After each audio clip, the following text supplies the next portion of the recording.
Depuis sa création en 2013, plus de 60 artistes ont présenté leurs travaux à l'espace culturel. Nommer ces peintres, sculpteurs, photographes, créateurs divers, fidèles à l'art classique ou contemporain serait trop long. Certains se reconnaîtront au hasard de clichés empruntés à un photographe local.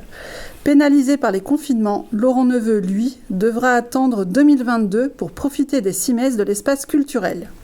Pour faire patienter les Gurgissois, il leur adresse un petit coucou par caméra interposée. Laurent, bonjour. Bon, pas trop déçu de ne pas pouvoir encore exposer cette année? Si, bien sûr. Oui, hein. Ouais. Très déçu. Il n'y a pas que moi d'ailleurs, il y a beaucoup de fans, beaucoup de gens qui t'attendent avec impatience. Bon, on va aller voir ce qui se passe à l'intérieur. Allez.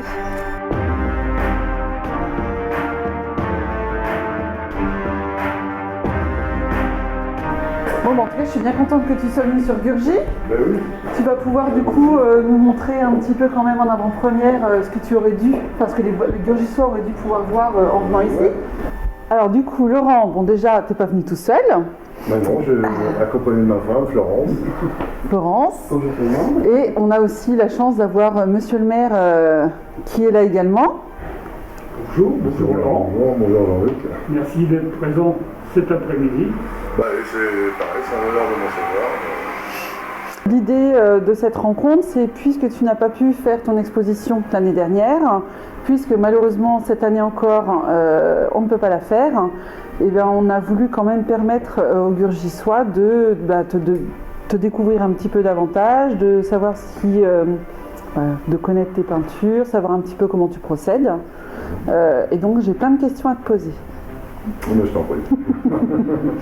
Alors déjà, si on parle un peu de toi, est-ce que tu peux nous faire un petit peu un résumé de ta famille, ton papa était un homme quand même mondialement connu. Ouais, oui bien sûr. Donc mon père Marcel Neveu était peintre. Il a fait les Beaux-Arts très jeune au Havre, il était du Havre, il est ensuite venu à Paris à 17 ans, il a fait les Beaux-Arts de Paris quelques années, ensuite il est parti en Algérie pendant quelques années aussi, et au retour il a rencontré ma mère, donc, qui était céramiste déjà. Ensuite mon premier frère est arrivé en 61, Pascal, qui est devenu peintre, qui a gagné le premier prix Van Gogh, il est décédé malheureusement à moins de 30 ans. Et mon deuxième frère Dominique, lui, était plus doué pour la musique. Et donc voilà, vraiment on est dans une famille d'artistes. Une grande famille d'artistes. Ouais. Et donc il était normal que tu y trouves ta place aussi. Oui, moi j'ai toujours pratiqué la céramique, la gravure, initié très jeune par mon père, le dessin. Voilà. Et donc j'ai pas pratiqué pendant quelques années parce que j'ai rencontré ma femme, on s'est mariés, on a eu une vie bien remplie. Oui, tout à fait. Et donc voilà, donc quand on s'est posé, je me suis trouvé, je me suis mis à la création, donc j'avais évidemment un bagage intéressant et important parce que je me rends compte que pour moi c'est facile. D'accord. Et donc du coup quand tu dis que tu t'es trouvé, c'était il y a combien de temps? Quand vraiment tu t'es mis à la création? En 2014. Exactement. Oui, donc récemment finalement. J'ai vraiment eu un besoin fondamental de créer, de produire et de peindre surtout, ce qui était étonnant parce que c'était une des rares pratiques que j'ai pas fait vraiment avec mon père. Il m'a toujours proposé, m'a toujours essayé de m'inciter, mais bon, c'était pas une discipline qui me créait des sensations agréables forcément, enfin c'était pas sans plus, donc bon, voilà. Et un jour tu as eu le déclic. De côté, puis un jour j'ai eu le déclic comme ça, ouais. Je suis toujours un peu étonné moi-même d'ailleurs. Ouais. D'accord. Et donc du coup si on regarde tes peintures, elles sont très colorées. Est-ce que quand tu décides à faire une peinture, tu as déjà une idée de ce que tu veux faire ou tu te laisses complètement aller et tu découvres toi-même finalement ce que tu veux? Ouais, complètement, c'est ça. Moi, c'est toujours la surprise permanente parce qu'en fait, moi, je suis complètement hypnotisé par la couleur et donc je travaille d'abord la couleur. J'ai eu pas d'idée à la base. Voilà, c'est complètement instinctif. Je fais pas de dessin préparatoire, je fais pas de croquis, je fais rien de tout ça. Et c'est tout naturellement pour moi que je pose des couleurs et puis qu'ensuite il y a des formes qui arrivent. À l'instinct. À l'instant, voilà. Comment tu décides que certaines peintures, finalement, tu vas les garder, tu vas pas vouloir les proposer au public, et d'autres, par contre, que tu vas finalement quand même... Ça, c'est du domaine de l'ésotérisme, hein, parce qu'en fait, je sais pas du tout. C'est une sensation que j'ai eue certainement en le créant, hein, c'est comme un attachement. Il y en a qui sont plus attachants que d'autres pour moi, mais les gens ne peuvent forcément pas l'entendre. Et du coup, quand on regarde tes peintures, elles sont toutes très différentes. Donc j'imagine que c'est beaucoup aussi en fonction de ton humeur du jour. La sensibilité, moi je suis extrêmement sensible, bien sûr. Pas bien sûr, c'est pas mais je suis extrêmement sensible. Et évidemment, oui, bien sûr, ça joue sur... on peut retrouver l'humeur du jour, évidemment, ou dans les couleurs, ou dans le geste. Voilà, tout à fait. Et du coup, quel matériau tu utilises le plus pour tes peintures? T'es plutôt huile, t'es plutôt... Oui, peinture à l'huile, et puis pour faire, pour le côté économique, mais aussi surtout le choix des pigments, j'achète les pigments directement dans un couleur. Il ne reste qu'un endroit en France où ça se fait, c'est dans les Ardennes.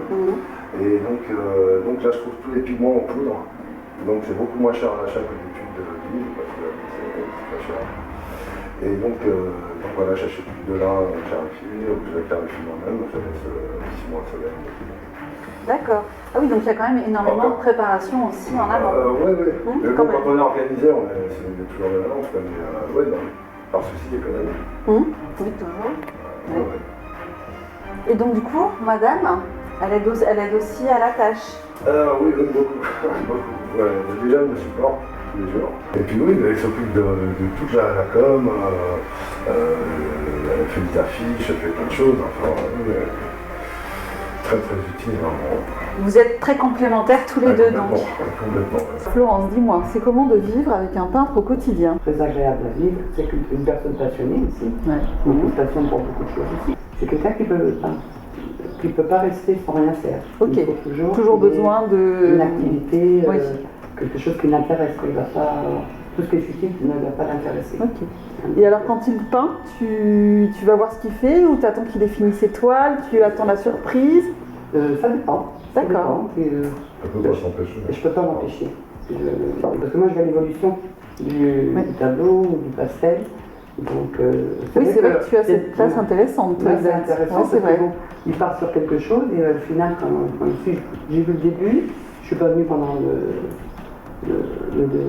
la peinture ou le dessin, et j'arrive à la fin, c'est complètement différent, donc c'est toujours une surprise. Laurent, quel est ton sentiment, ton ressenti depuis près d'un an à ne pas voir le public, d'échanger avec ce confinement?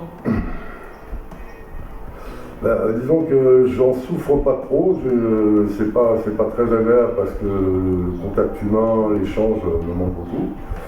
Le fait de ne pas exposer, c'est dommage, c'est plus au niveau matériel, hein, parce que si tu n'exposes pas, ça sera l'année prochaine, c'est plus embêtant pour les gens qui attendent de voir justement.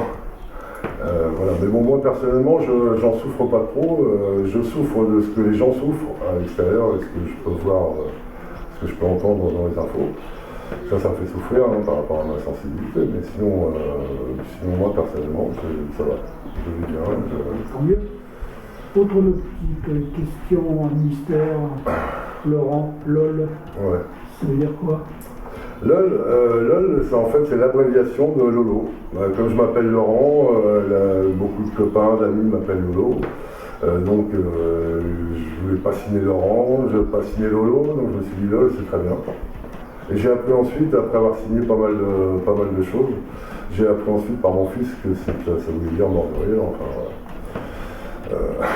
Mais c'est pas grave, ça ne me gêne pas, je ne me prends pas au sérieux vraiment. Je travaille sérieusement, mais je ne me prends pas au sérieux. Donc, ça me convient très bien. Et puis En général, les gens ont le sourire. Donc finalement, Gurgy 2020, 2021, 2022, ça va être la bonne année. Ouais, on espère tous. Hein. Effectivement. On se donne rendez-vous l'année prochaine alors. Voilà, volonté, ouais. D'accord. Voilà, écoute Jean-Luc, moi ce que j'aurais voulu c'était remercier la commune de Gurgy, et toi en particulier, les Gurgissois de m'accueillir et de faire tant d'efforts pour maintenir justement l'art, pour le soutenir et dans cette période c'est vraiment une très bonne initiative aussi bien pour les calicots que ce film, tout ça c'est vraiment... merci beaucoup. Quoi. Écoute Laurent, je t'en prie.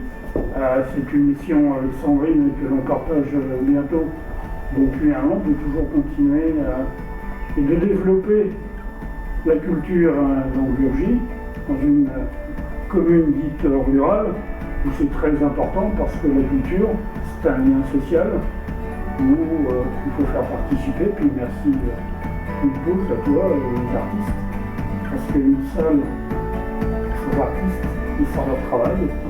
Merci à toi. Et à bientôt. À bientôt. À bientôt.